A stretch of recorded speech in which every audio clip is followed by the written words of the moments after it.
안녕하세요. 안녕하세요.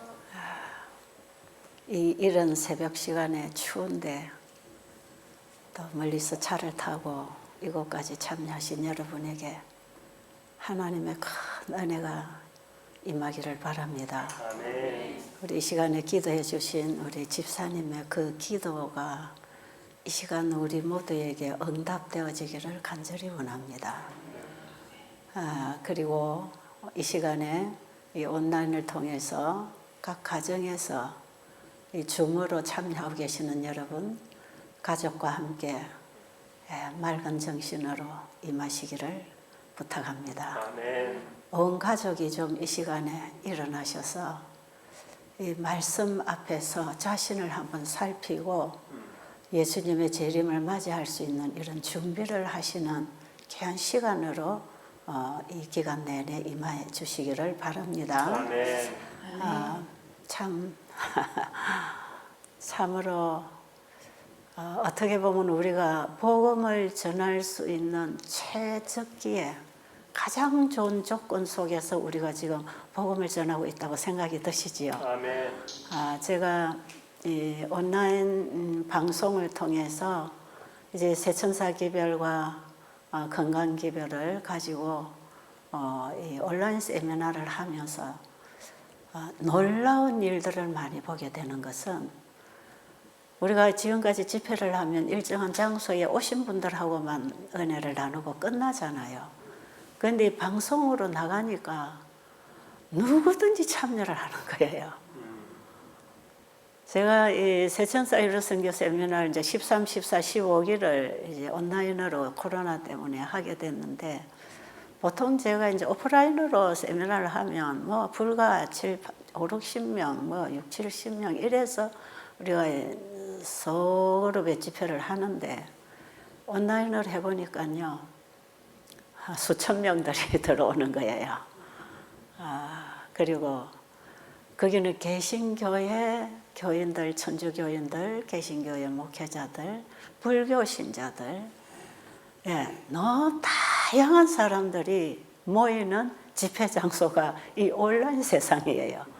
그래서 아마 제 생각에는 그런 생각이 들어요. 이 천국 복음이 모든 민족에게 전거되어 전파되리니 그제야 끝이 오리라. 이 전파를 타고 나가는 전파가 되겠구나. 그렇다면 우리는 지금 누구든지 복음을 가지고 있으면 전파할 수 있는 시스템이 되어 있는 것이에요. 그렇죠? 그런데 다만 영원한 복음인 이 천국 복음이 전거되어 전파되려면 증인이 나와야 되는 것이에요. 우리가 그 증인이 되려면 그분을 알아야 되잖아요. 그분을 맛보아 알고 경험이 돼야 되잖아, 그죠? 자기가 보고 아는 것을 증거해야 되거든요. 내 생각을 증거하면 안 되잖아요. 그래서 복음은 내 생각으로 전하는 게 아니고 그분을 만나 그분 안에서 배운 진리, 그렇죠? 그 사랑으로 역사하는 믿음에 의하여 그분과 하나 된 진리, 그 진리를 알 때, 그걸 가졌을 때 그게 뭔지를 증거하는 것이라. 이게 셋째 천사의 기별이더라고요. 이번 우리가 새벽 시간에 나누는 이 말씀의 총 주제는 영원한 복음 새천사의 기별인데 제가 부족하지만 제 아는 대로 정리를 좀 해본 것이 오직 예수만 보이더라 그 파트 3에 영원한 복음을 전하는 새천사들, 그 새천사 기별을 제가 믿음으로 말미암은 의를 중심으로 이제 그걸 썼어요. 다 성경과 예언의 신을 가지고 와서 편집을 하면서 써놨기 때문에 이거는 누구든지 말씀을 읽고 보고 연구할 수 있도록 자료를 만든 것이에요. 제 나름 제가 전하고 싶은 이 복음을 자료를 만들어 드린 것이니까 오늘 이번에 이 아침 강의에 참여하시는 분들은 그 책을 좀 펴시고 같이 읽으면서 이해를 하면 훨씬 좋을 것 같고요. 제가 이렇게 잘 안 보이니까 옆에서 이제 자꾸 읽어줘야 되는 이런 상황이 생겨서 제가 이걸 좀 쉽게 전달하기는 불편하지만 그래도 중요한 부분은 읽어드리면서 이제 말씀을 전하려고 합니다. 그래서 오늘의 내용은 그 파트 3의 2장, 3장, 4장, 칭의, 성화, 영화 이 부분을 우리가 어떻게 경험할 것인가.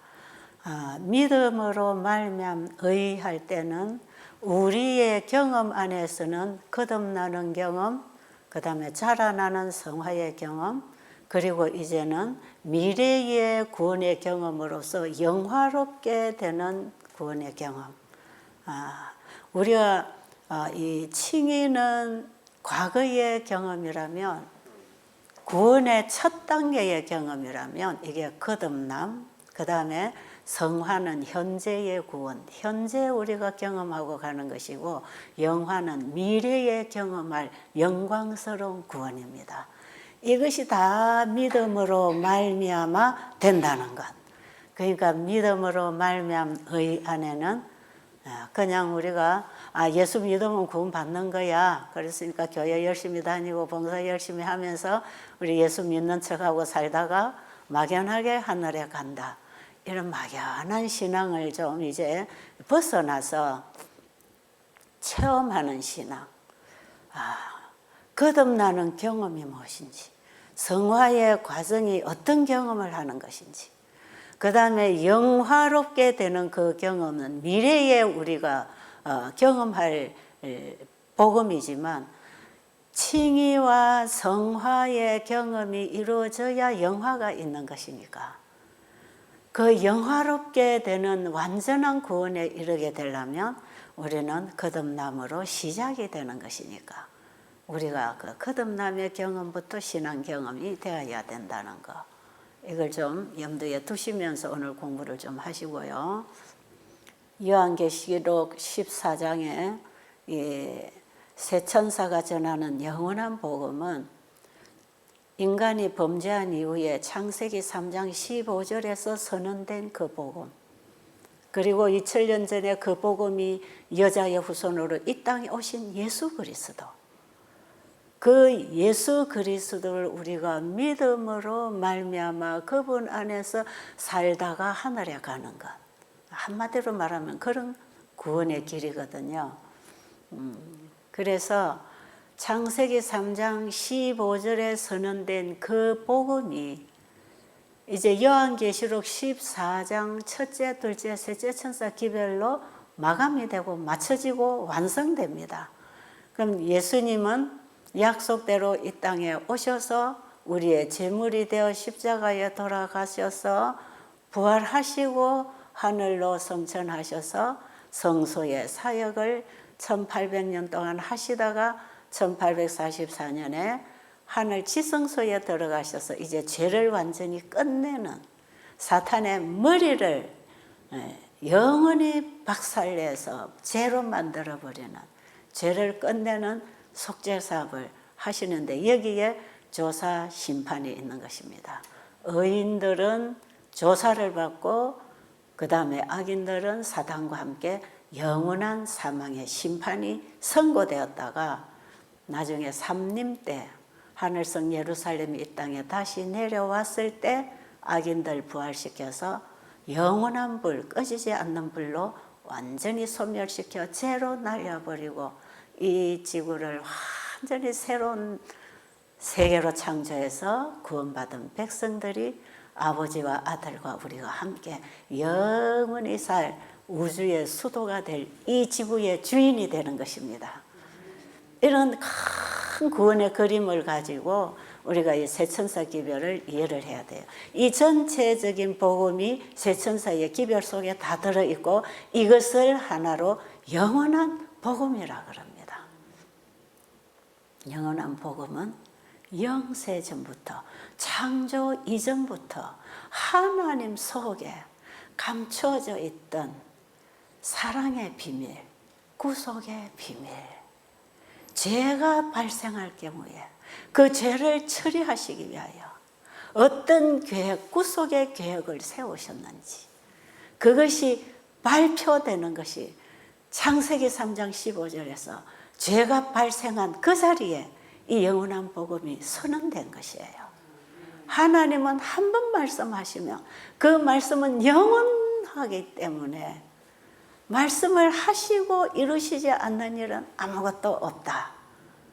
그래서 창세기 3장 15절에서 선언된 그 복음이 이 땅에 육신을 입고 오셨던 예수님 아닙니까? 그렇죠?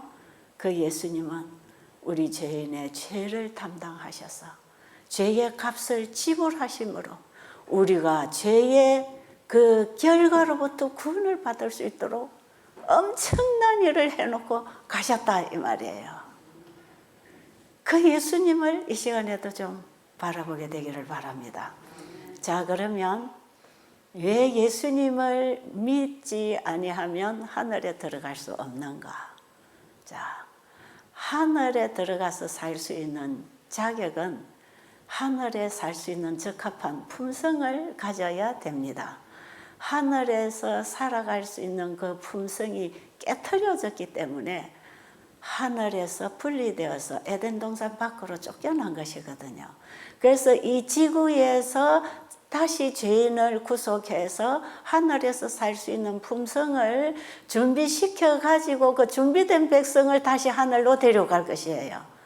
그러니까 하늘에 가서 준비가 되는 게 아니고 예수님이 재림하실 때 갑자기 하늘 사람으로 돌변을 하는 게 아니고 우리가 이 땅에서 하늘이 내려오신 예수님을 이 땅에서 만나야 합니다. 아무도 죄인은 하늘에 들어갈 수 없기 때문에 하늘에서 그분 만날 수 없어요. 그래서 그분이 우리를 만나러 이 땅에 오신 것입니다. 그분이 우리에게 뭘 가져다 주시려고 오셨나? 예수를 믿음으로 말미암은 하나님의 의, 차별이 없나니라. 여기에는 할례나 무할례도 차별이 없고 헬라인이나 유대인이나 차별이 없고 오직 예수 안에 있는 사랑으로 역사하는 믿음뿐이라. 그 사랑으로 역사하는 품성, 사랑으로 역사하는 주님에 대한 믿음, 그 믿음이 하나님의 계명을 지키게 되는 것입니다. 이게 율법을 회복하는 마지막 성도들이 신앙이 되는 것이죠. 그렇기 때문에 우리는 그 의가 뭔지를 알아야 되고 그 의를 우리가 잃어버렸다는 사실도 알아야 되고 잃어버린 의를 다시 우리에게 회복시켜 주시려고 예수님이 그 의를 가지고 이 땅에 오셨기 때문에 우리는 예수를 내 안에 영접해야 됩니다. 그래서 예수님 안에 있는 그 의가 나의 마음이 되고 나의 생각이 되고 나의 일이 되고 그렇게 해서 내 품성이 형성되어야 된다 이 말이에요. 그래서 하나님의 의, 하나님의 율법이 같은 것이에요. 법대로 된 것이 의거든요. 그 법이 사랑입니다. 그럼 의는 사랑입니다. 그렇죠? 이것은 하나님께 속한 사랑입니다. 우리 인간은 죄가 들어와서 이걸 다 파괴시켰어요. 그래서 우리는 그 일을 다시 받아야 되는데 우리가 하늘에 가서 받는 게 아니고 하늘이 이 땅에 와서 우리에게 주실 때 받아야 이거 가지고 하늘에 간다. 자, 이렇게 정리 좀 하시고요. 자, 산상보훈 18페이지 좀 읽어드려야 되겠어요. 우리 밖에서 듣는 분들에게 방송이 잘 나가기를 바라고요. 자, 의가 무엇인가? 참 이거는 놀라운 선물인데요. 한번 보겠습니다. 의는 거룩함이요 하나님과 같이 되는 것이다. 의는 하나님의 율법과 일치되는 것이다. 의는 사랑이요 사랑은 하나님의 빛과 생명이다. 하나님의 의는 그 그리스도 안에서 실현된다. 그러므로 우리는 그분을 받아들임으로써 의를 얻게 된다. 자, 이거 엄청난 것입니다. 자, 보세요. 의는 거룩함. 그 다음에 하나님과 같이 되는 것. 이게 구속의 완성입니다. 이게 요한복음 17장에 예수님이 마지막으로 겟세마네 동산에서 제자들을 위해서 기도해 주실 때 예수님의 마지막 기도예요. 내가 아버지와 하나 된 것 같이 저희도 하나가 되게 하옵소서. 그 하나 만들어 주시려고 예수님이 십자가로 가십니다. 그리고 육신으로 죽으시고 그분의 영으로 부활하셔서 그 부활하신 주님이 믿는 자 속에 사시면서 그 의를 넣어주시기를 원하시지요. 그렇죠? 자, 의는 하나님과 같이 되는 것. 이것은 거룩함이라. 이것은 생명. 또 뭡니까? 빛. 생명. 이거는 영원한 생명. 이것을 우리 안에 넣어주시려고 예수님을 보내셨다. 이것은 우리 안에서 어떻게 실현될 것인가? 예수 그리스도를 믿음으로 내 안에 영접함으로 실현된다. 그러니까 내 것이 된다는 말이죠. 그렇죠? 우리의 마음이 예수님의 마음과 같아지는 그 믿음, 하나 되는 믿음. 자, 그러면 로마서 3장 11절로 보면 이 세상에 의인은 없나니 하나도 없다. 다 태어나면서부터 죄중에 잉태해서 죄중에 살아서 전부 다 죄인이다. 의인은 없나니 하나도 없다. 다른 사람은 다 나쁜 짓 해도 나는 괜찮다 이런 게 아니고 이 세상에 의인은 없나니 하나도 없다. 왜? 아담이 범죄한 이후에 그 죄의 경향성을 유전시켜서 우리는 태어나서 하는 짓이 죄짓고 죄로 사는 것. 여기서 어떻게 벗어날 수 있는 인간이 있겠습니까? 표범이 그 색깔을 스스로 변하게 할 수 없듯이 이거는 벗어버릴 수 없는, 우리 인간의 힘으로는 절대로 바뀌어질 수 없는 죄의 성향을 우리는 다 가지고 있습니다. 그렇습니까? 그래서 밖으로는 친절한 척해도 속에는 이기심이 늘 동기가 되어서 사람을 대하고 말을 하고 살아가는 우리 인간은 다 자기 사랑이라고 하는 죄 가운데 종이 되어 있습니다. 여러분, 사랑은 사랑인데 의가 되는 사랑이 있고 죄가 되는 사랑이 있어요. 의가 되는 사랑은 하나님 사랑, 이웃 사랑. 죄가 되는 사랑은 자기 사랑, 자기 사랑. 사랑이 죄다고 했을 때 바로 자기 사랑에서 벗어나서 하나님 사랑, 이웃 사랑으로 돌아갈 때 의롭게 된 백성이 되는 것입니다. 그럼 우리는 우리의 중심 사상이 누구를 사랑하고 있는가? 나를 사랑하고 세상을 사랑하는지, 하나님을 사랑하고 이웃을 사랑하고 있는지, 여기에 내 품성이 지금 어느 쪽으로 흐르고 있는지 알 수 있겠지요. 자, 그러니까 이 땅에 태어난 모든 사람은 다 죄 중에 잉태하고 태어나서 죄를 밥 먹듯 먹고 즐기고 죄를 먹었기 때문에 죄의 힘으로 산다. 밥을 먹어서 밥 힘으로 살듯이 하나님의 사랑을 먹으면 사랑의 힘으로 살 수 있다. 이해하십니까? 근데 우리는 지금 죄를 받아 먹어가지고 죄로 산다. 이게 우리 인간이다. 로마서 3장에는 아주 우리 인간은 한 티끌도 의가 없다는 사실을 얘기하면서 로마서 3장 20절에 가면 그렇기 때문에 율법을 지킴으로 의롭게 될 사람은 없다. 어떻게 의롭게 된다 그랬죠?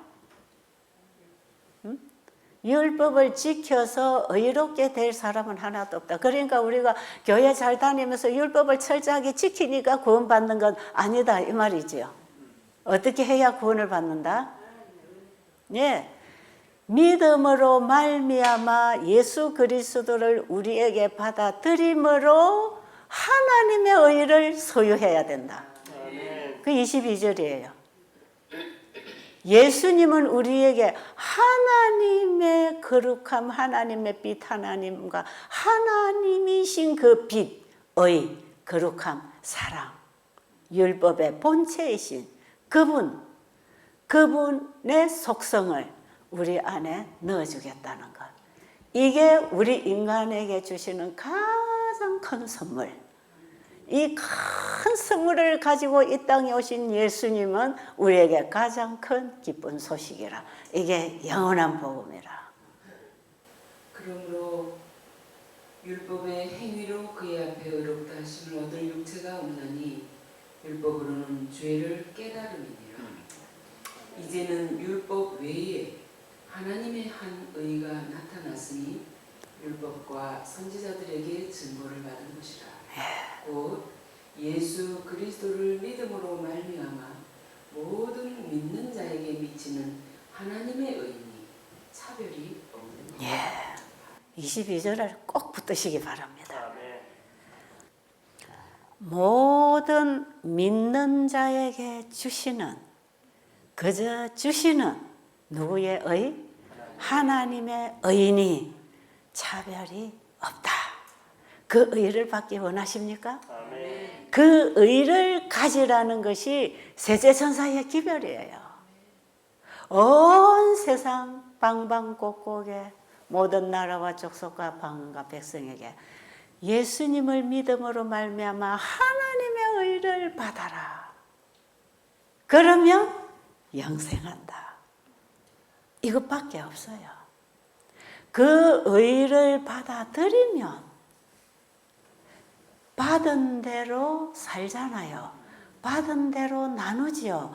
받은 것, 가진 걸 줄 수 있고 내가 아는 걸 말할 수 있고 받은 힘으로 힘을 쓸 수 있기 때문에 그 의를 받아들이면 내가 살아가는 모든 삶과 말과 일을 통해서 그 빛이 나간다. 이게 믿음으로 말미암은 의입니다.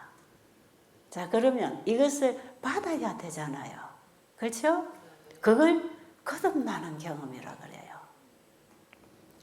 자, 그러면 파트 3의 2장에 가면 칭의, 거듭남, 구원의 첫 단계의 경험, 이것이 이루어져야 되는데 거듭남의 경험, 칭의를 입었을 때에는 반드시 사람 속에 어떤 새로운 힘, 새로운 생각, 어떤 변화가 옵니다. 아십니까? 그래서 진짜 칭의라고 하는 이 거듭남의 경험을 하고 나면 그 거듭남 경험이 생활 속에 열매로 나타나요. 반드시 그는 경험하는 것이고 또 외부에서 볼 때 저 사람이 옛날에 저런 사람이 아니었는데 저 사람이 요즘 많이 바뀌었어. 아직은 그 사람이 다 벗어버려지지 않았기 때문에 어떤 자기가 가지고 있는 이런 성향이나 이런 기질들이 때때로 우리가 툭툭 튀어나와서 실수를 하고 넘어질 수도 있지만 그 사람의 본성 속에는 분명하게 변화가 일어났어요. 그래서 이 거듭나는 것은 실제로 변화를 받는 경험이에요. 옛사람은 죽어지고 새로운 피조물이 하나 탄생하는 거예요. 그러니까 경험하는 거 맞지요? 그래서 믿음으로 말미암는 의는 경험하는 진리예요. 자, 그러면 우리가 성경을 보면 거듭난 사람들 많이 있잖아요.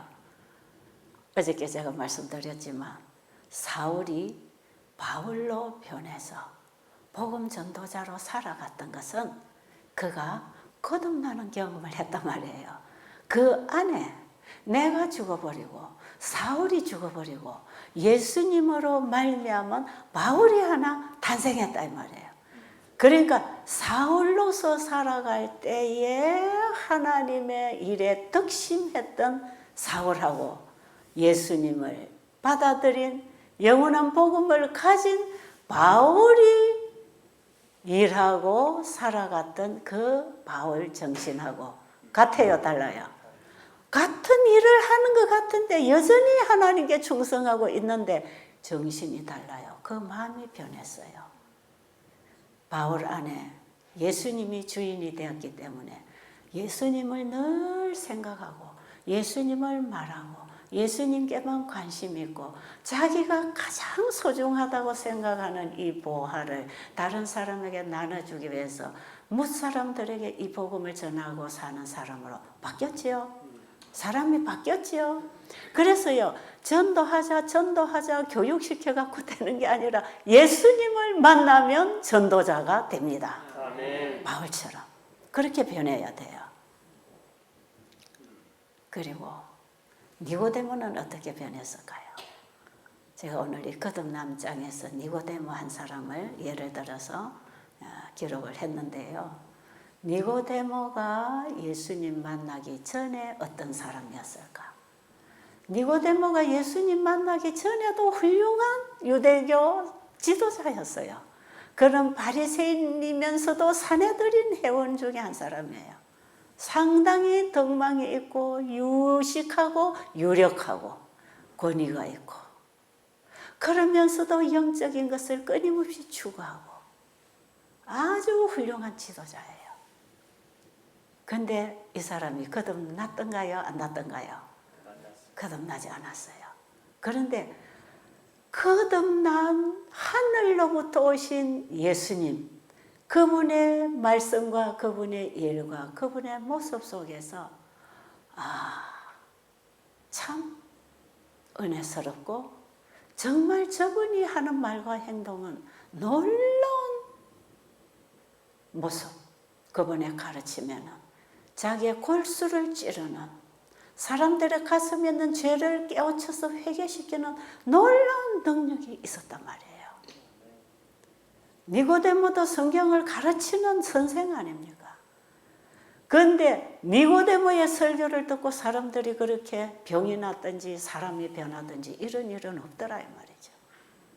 니고데모는 정말 거듭나는 그 경험 쪽으로 관심을 가지고 있는 사람이에요. 그러나 자기 자신이 아직은 거듭나지 않았다는 사실은 몰랐어요.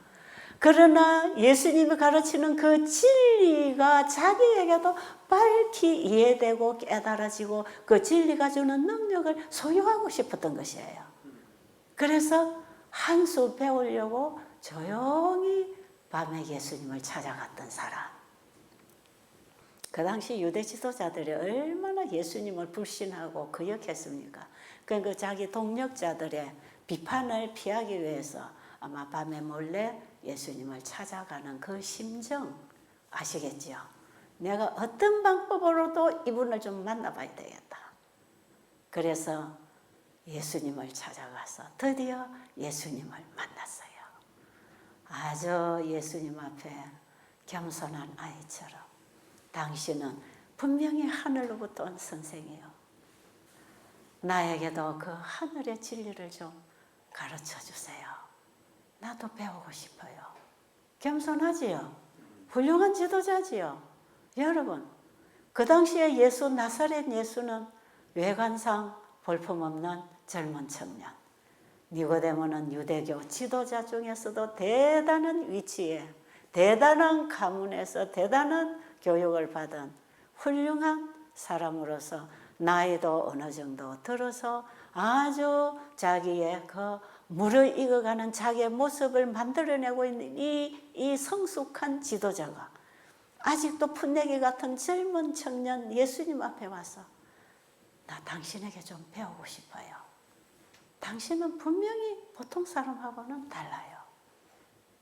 그 정도로 관심을 가지고 예수님을 찾아왔다는 것은 진리를 찾고 있는 사람이면 틀림이 없습니다. 그렇잖아요. 이게 필요하단 말이에요. 우리가 예수님을 진짜 만나고 싶으면 이렇게 적극적으로 전심으로 찾아야 됩니다.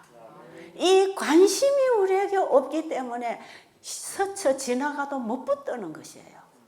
그런데 이렇게 정말 나의 구원과 이 복음에 대해서 여러분이 알기를 원한다면 누가 지나가다가 한마디를 쓱 하고 지나가다가 탁 붙잡게 돼 있어요. 근데 막 앉혀놓고 교육을 시키고 가르쳐도 관심 안 가지면 그냥 다 놓쳐버리죠. 그러니까 제가 어제 그랬잖아요. 관심이 필요하다. 알려고 해라. 필요를 느껴라. 우리가 필요를 느끼는 순간에, 구하는 순간에 받는다. 왜? 하나님은 하늘의 모든 선물을 우리에게 다 부어주시려고 이미 열어놓고 손 내밀고 받으라고 우리에게 주시고 계시는 분이기 때문에 내가 구하고 원하면 언제든지 받을 수 있다. 지금 당장 할 수 있다. 니고데모는 그걸 추구했던 사람이에요. 그랬는데 예수님께서는 니고데모가 기대했던 대답을 하시는 게 아니고 전혀 기대하지 않았던 부분을 예수님이 탁 던져주셨어요. 그게 뭐였지요? 요한복음 3장 3절. 내가 진실로 네게 이르노니 사람이 거듭나지 아니하면 하나님 나라를 볼 수 없느니라. 사람이 뭐예요? 아담의 후손으로 태어난 모든 사람입니다. 아무리 훌륭한 지도자라도 아무리 철저하게 계명을 지켰던 사람이라 할지라도 우리 인간이 가지고 있는 이 의, 이것은 다 자기 사랑, 이기심, 이건 더러운 것들이다. 그러니 네 속에 자기 사랑, 나라고 하는 이것은 죽어버리고 예수님을 받아들여 새 사람으로 거듭나야 된다. 그 얘기예요. 니고데모에게 거듭나야 된다고 하는 이 말씀은 네가 나를 믿어야 된다. 이 말씀이지요. 그렇죠? 니고데모가 그 얘기를 처음 들을 때에 상당히 황당했지요. 아니 나처럼 이 정도면 되지. 우리 동력자들 중에서도 내가 상당히 지지를 받고 존경을 받는 위치에 있는 나를 내가 거듭나지 않았다고? 그래서 구원을 못 받는다고?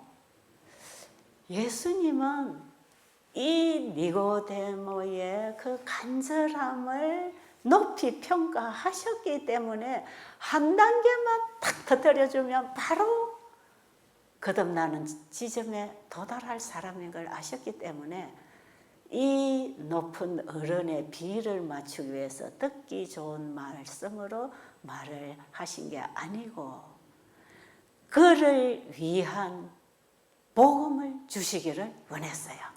너희들이 아무리 훌륭해도 교회 높은 지도자라 할지라도 대제사장이라 할지라도 나를 믿지 아니하면 영생 없다. 양을 잡아 제사 드리는 거, 양의 죽음은 바로 내가 너희들의 죄를 위해서 죽기 위해서 왔다. 내가 메시아다. 그걸 니고데모에게 그날 저녁에 적나라하게 예수님이 설명하셨습니다. 이게 요한복음 3장 1절부터 16절까지 17절까지 쭉 연결된 내용. 그래서 요한복음 3장 16절에 하나님이 세상을 이처럼 사랑하사 독생자를 주셨으니 저를 믿는 자마다 멸망치 않고 영생을 얻게 하려 하심이라. 예수님이 이 땅에 오신 것은 세상을 심판하려고 하시는 게 아니라 세상을 구원하려고 하신다. 내가 너를 구원하기 위해서 온 하나님이 보내신 독생자 아들 메시아다. 나를 믿으면 멸망치 않고 영생을 얻는다. 니고데모에게 그날 저녁에 적나라하게 거듭나는 것이 예수를 믿음으로 되는 것이라는 것을 가르쳐 주시는 것입니다. 그런데 니고데모가 그날 저녁에 그 설명을 들었다고 해서 거듭나지지 않았어요. 진짜 믿음이 생겨야 됐어요. 예수님의 말씀을 듣고 자기 자신이 거듭나지 않았구나 하는 것은 이제 어렴풋이 깨닫게 됐어요. 그런데 그날 저녁에는 거듭나는 경험이 없이 돌아갔어요. 그리고 진짜 모세가 광야에서 뱀을 든 것 같이 인자도 들려야 하리니 저를 믿는 자마다 영생을 얻으리라. 예수님이 하신 그 말씀 그 말씀, 바로 내 앞에서 이 말씀을 하시는 이 인자를 믿어야 된다. 그러면 이 사람이 진짜 메시아인가? 의구심이 생기겠죠. 그 의문을 가지고 그날 밤에 돌아왔어요. 그리고 그 뒤로 3년 동안 예수님을 뒤를 따라다니면서 멀리서 예수님을 지켜보면서 그분이 가르치는 진리와 그분이 하는 일, 그분에게서 나타나는 능력, 이것을 다 지켜보면서 이분이 과연 메시아인가 연구했단 말이에요. 연구했어요. 말씀을 연구했어요. 예언을 연구했어요. 구약 성경에 메시아에 대한 예언을 다 사사시 파서 연구하기 시작했어요. 그런데 그분이 오시면 뭘 하겠다고 했습니까? 이사야 61장에 보면 그분이 이 땅에 와서 기름 부음을 받고 침례를 받지요. 성령의 기름 부음을 받은 이후에 뭘 하겠다 그랬죠? 가난한 자에게 복음을 전파하며 얽매인 자들을 자유케, 죄에 속박된 자들을 질병으로부터 죄로부터 자유케 해주는, 풀어주는 일을 하겠다고 예언이 되어 있지 않습니까? 그러니까 예수님이 이 땅에 오셔서 무슨 일을 할 것인지에 대한 예언을 다 살펴보고 그 다음에 예수님의 하시는 일을 보면서 예언과 예언이 성취된 실체를 보시는 거죠. 예언과 실체, 예언과 실체 맞춰 보니까 맞아요, 안 맞아요? 성경은 그렇게 연구해야 돼요. 제가요 진짜 재림신앙을 하게 된 것은, 저는 초등학교 때부터 재림교인이 됐지만, 그래서 일요일 교회 다니다가 초등학교 4학년 때에 예배 드리는 날이 일요일이 아니고 토요일이라는 걸 공부를 하고 즉각 저는 책가방을 들고 학생이 토요일 날 학교로 갔단 말이에요. 교회로 갔단 말이에요. 왜? 부모님들은 안 믿는 사람이니까. 그러면서 교회를 쭉 이렇게 다니면서 거의 30년 동안을 교회 안에 생활을 하면서도 저 예수님 잘 몰랐어요. 그러니까 교회는 열심히 다니면서 성경 공부는 하는데 이게 무슨 뜻인지를 못 깨닫는 거라. 예수님을 나의 개인의 구주로 영접하기 위해서 내가 포기되고 죽어지는 내 인생을 내려놔야 되는 그런 선물을 나는 받지를 못했다 이 말이에요. 항상 세상의 것이 크다고 생각했고, 하나님 주시는 말씀은 그게 내 적성에 맞으면 받아들이고 안 맞으면 버리는 이런 신앙을 하고 살았잖아요. 그랬는데 진짜 예수님을 알게 되면 바뀌는데요.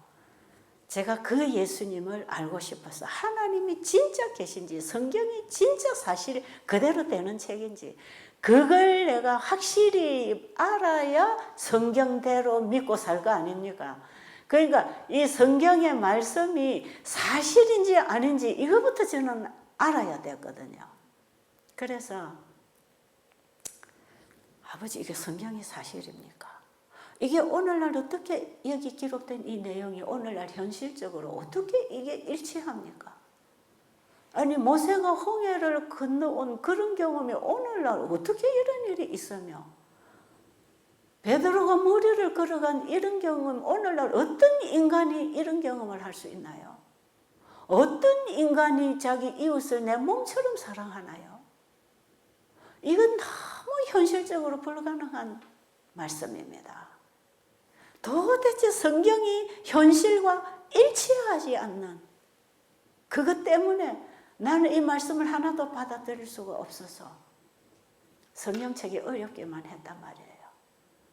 그래서 저는 30년을 교회를 다니다가 신앙을 포기하려고, 이거는 허상이야. 이거는 그저 교회라는 하나의 회사일 뿐이고, 목회자들은 자기 직장 생활이고, 자기들도 안 믿고 못하는 걸 백성들에게 하라고 늘 가르치고, 전체가 다 제가 지금까지 해온 신앙에 대한 불신이 생기고 부정적인 생각을 하게 되니까요, 진짜 교회 다니는 사람들이 우습게 보이는 거죠. 당신들은 교회에 가서 뭘 배우고 배웠다면 당신들은 어떻게 변화가 됐냐. 이런 것들이 부정적으로 계속 보이니까요. 제 신앙이 안 돼요. 그래서 제가 하나님 진짜 계십니까?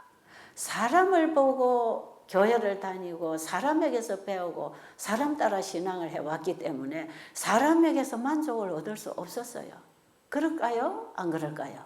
실제로 그래요. 어떤 인간도 사람에게 만족을 줄 수 없어요. 지난번에 이렇게 누가 저를 만나서 저는 집사님 너무 좋아합니다. 그러고 저를 부득이 안아요. 그래서 저를 너무 좋아하면 안 되는데 나를 좋아하다가 가까이 있어 보면 이거 전부 똥냄새 나는데 저를 좋아하던 사람이 실족한단 말이에요. 왜요? 제 속에 아직도 죄의 법이 저를 아직 포기 안 했어요. 이 육신에 속한 죄의 법이 저를 사로잡아 갈 때가 있을까요? 없을까요? 그게 있어요. 내가 정말 싫어하는 게 그런 건데 그게 나온단 말이에요. 누가 사람이 저를 좋아한다면 저는 그게 제일 싫고 부담스러워요. 저를 절대로 좋아하지 마세요.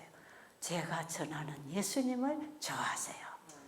나는 그 예수님이 좋아서 이렇게 말을 하고 이렇게 살고 이렇게 먹고 제 인생을 이렇게 살아오는 것뿐입니다. 그러나 저를 좋아하지 말고 저를 이렇게 살게 하신 그 예수님을 제가 지금 전하고 있는 거니까 그 예수님을 만나고 그분을 사랑하고 그분의 사랑으로 역사하는 능력에 따라 살아가십시오. 사람을 쳐다보지 마세요. 제가 정말 가까이 오는 분들에게 그것부터 제가 준비를 시켜주고 싶어요. 왜냐하면 그동안에 제가 이 복음 사업을 하고 정말 의료 선교를 하면서 수많은 사람들을 구제하고 건강과 복음, 건강과 그 영적 영혼을 회복하는 이런 일에 제가 봉사를 했잖아요. 그러니까 사람들은 제가 하는 일을 보고 제가 그냥 예수님처럼 다 된 사람인 줄 알아요.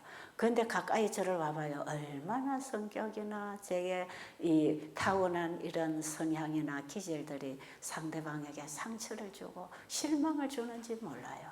그래서 사람들이 제 옆에 가까이 오는 게 저는 상당히 두렵단 말이에요. 그래서 정말 내가 전하는 이 복음이 내 온 영혼을 변화시키기를 간절히 원합니다. 그래서 어떤 때는 예수님 언제나 내 안에 이 죄가 끝날 것입니까? 나는 이런 나의 모습이 너무 싫어서 이 세상에 더 살고 싶지 않아요. 이 죄로부터 나를 완전히 구원해 주세요. 내 죄를 도말해 주세요.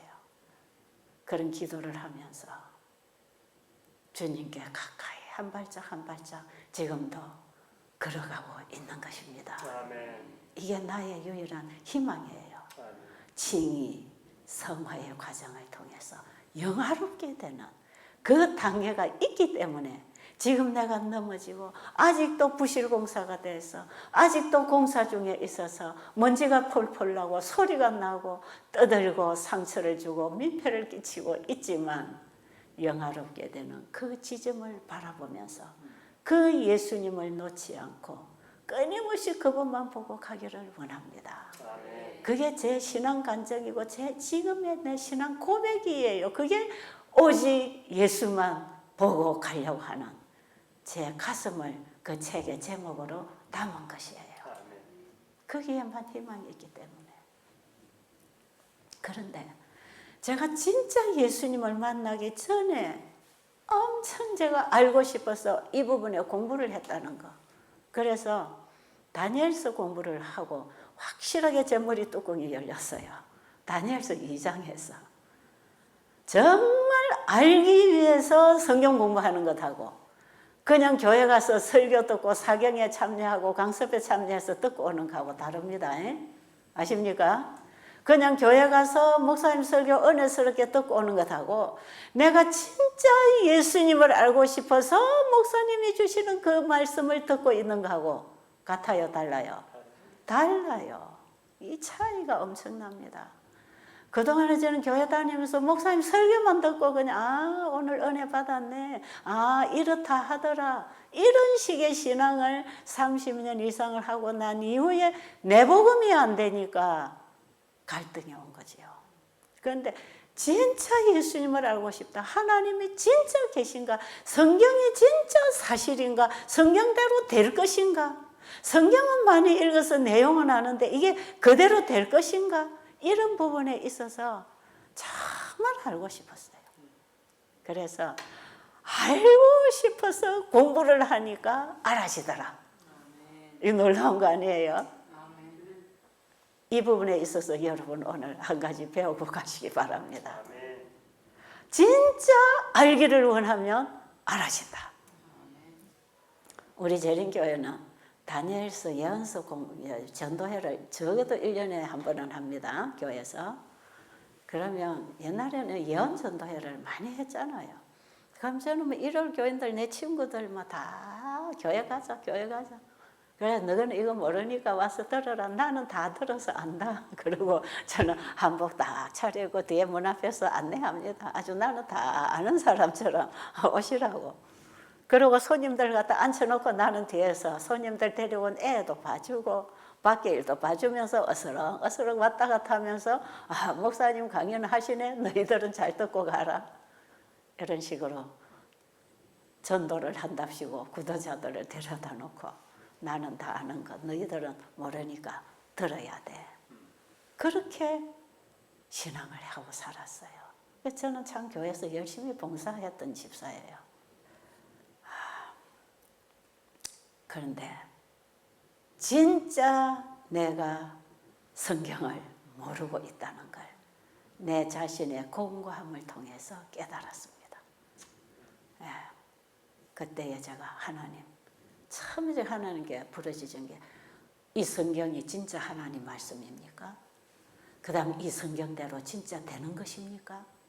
이게 사실입니까? 그리고 하나님은 진짜 계시는 분입니까? 이런 걸 가지고 엄청 갈등하면서 진짜 예수님을 알고 싶어서 어느 장로님 찾아갔어요.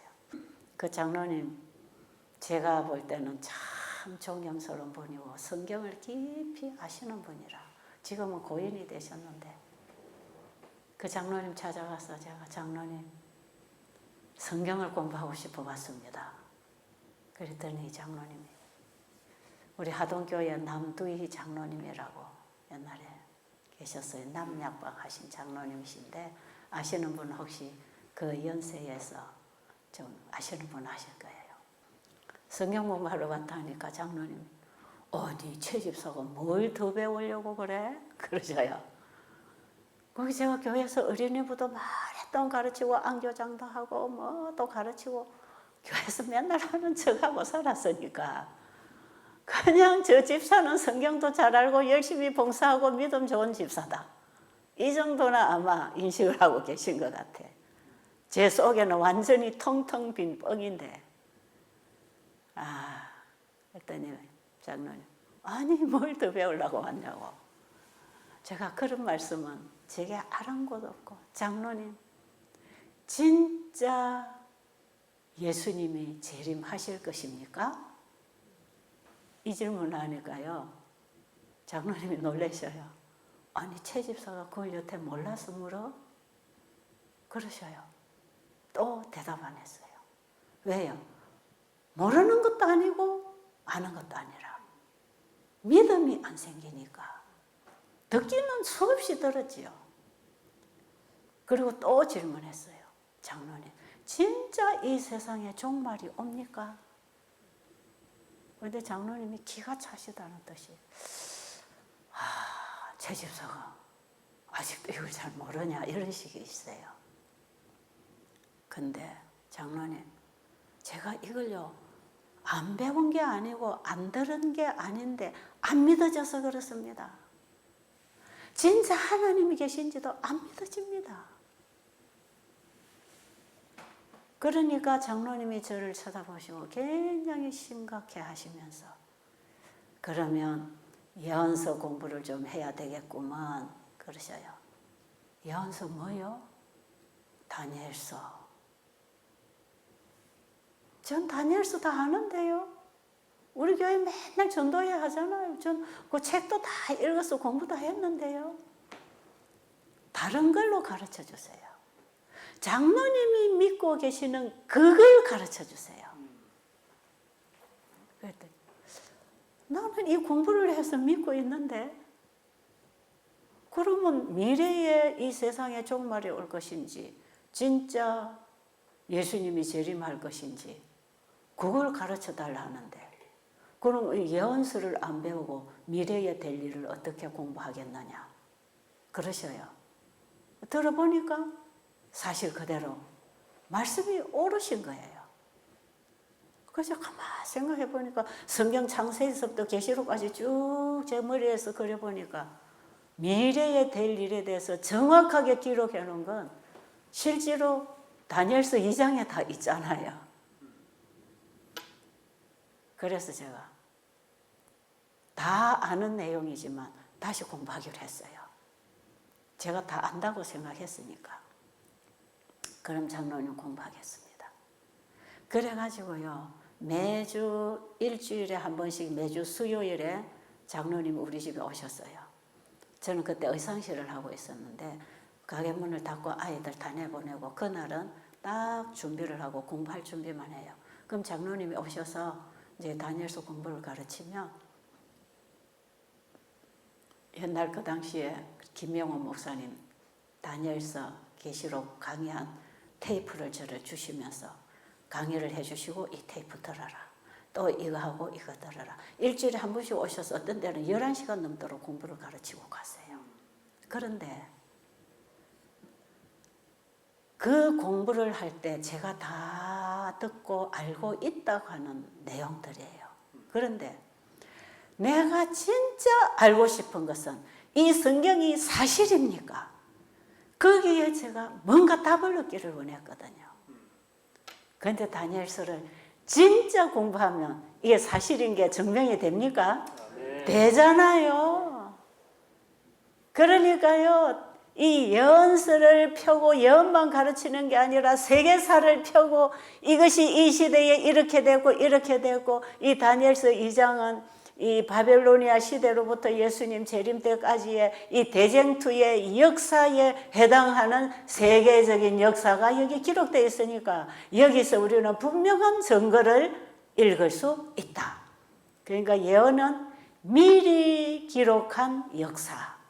우리가 공부하는 세계사는 이루어진 후에 기록된 역사 아닙니까?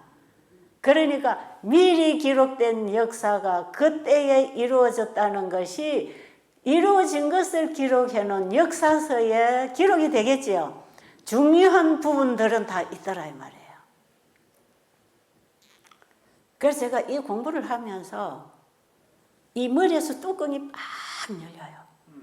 아이고야, 진짜 성경대로 되었구나. 그러면 남아있는 하나의 예언은 지금 10발가락 시대에, 이제 10발톱 시대에 내가 태어났는데 남아있는 예언의 성취는 떠인 돌이 와서 발을 부수면서 이 신상이 박살이 나고 무너지는 죄의 역사가 끝나고 영원한 돌나라, 하나님 나라가 서는 것이구나. 아멘. 이게 제 머리에 확 들어오니까요. 이 빛이 막 확 비치면서 아, 맞네. 성경이 사실이네. 거기서부터 제 가슴이 뻥 뚫려가지고는 그 다음부터 이 공부 다 하고 났어요. 성경을 제가 보는데요. 창세기 1장을 딱 보는데 성경이 사실이구나 하는 그 믿음을 가지고 창세기 1장을 보니까 태초에 하나님이 천지를 창조하시니라가 사실이더라고. 맞지요? 첫째 날, 둘째 날, 셋째 날. 이 우리가 보는 이 하늘과 땅에 있는 모든 것들이 하나님이 창조하신 창조물로 들어오기 시작하니까 창세기도 사실이구나. 성경 전체가 사실이구나. 2000년 전에 예수님이 이 땅에 오신 사복음서가 사실이구나. 사실입니까? 역사가 증명하잖아요. 로마 시대에 예수님이 이 땅에 오셨잖아요. 그러니까 예수님이 이 땅에 초림하심으로 BC에서 AD로 바꿔진 그 기점이 예수님의 초림 아닙니까? 그러니까 우리가 역사가들이 역사를 기록할 때 예수님 오시기 전 몇 년, 예수님 오신 후 지금이 2021년, 예수님 이 땅에 초림하신 기점으로 해서 BC, AD. 아하, 이것도 맞네. 성경에만 있는 게 아니라 역사 속에서도 증명이 되네. 그러니 또 눈이 번다. 그래서 맞다, 맞네. 그러니까 사람이 딱 바뀌어지죠. 그래가지고 제가 이사야 53장 1절부터 예수님이 이 땅에 오신 것은 내 죄를 대신해서 죽으시려고 오셨구나. 그가 찔림은 우리의 허물을 인하며 하는 이사야 53장 5절이 저는 나의 허물 때문에 예수님이 죽으셨다로 믿었어요. 그 예수님이 나의 개인의 구주로 받아들여지니까 내 안에 내가 죽고 예수님이 나의 주인이 되는 것입니다. 그게 내 안에 주인이 예수님이 되니까 예수님의 마음과 예수님의 생각과 예수님이 주시는 말씀이 내 입을 통해서 내 생각을 통해서 내 일을 통해서 나갈 수밖에 더 있습니까? 그러니까 제 인생이 완전히 바뀌어졌잖아요. 그 예수님 만나고 내 가정에 주님 말씀을 따라 이제 내 가정에서부터 봉사하기 시작한 게 배고픈 자를 먹이고 병든 자를 돌아보고 옥에 갇힌 자를 돌아봐라. 저는 그걸 문자적으로 그대로 실천하기 시작했지요. 그래서 이웃 집집 방문을 하면서 아픈 사람 있으면 가서 청소도 해주고 밥도 해주고 목욕도 시켜주고 노인네들 아파 누웠고 자식도 없고 외로운 노인들 찾아가서 봉사를 하고 날마다 가서 하기가 힘들면 우리 집에 모시고 가서 어떤 노인 부부를 자식 없는 노인 부부를 6개월을 모셔다 놓고 그 할머니가 교통사고 만나서 누워서 대소변을 받아야 되는 상황 6개월을 일어나 그럴 때까지 눕혀놓고 머리 감기고 앉혀놓고 양치해주고 밥 갖다 드리고 씻겨주고 그렇게 하면서 나중에 이분들이 회복되고 침례를 받고 신앙생활 잘 하시다가 이제 돌아가셨단 말이에요.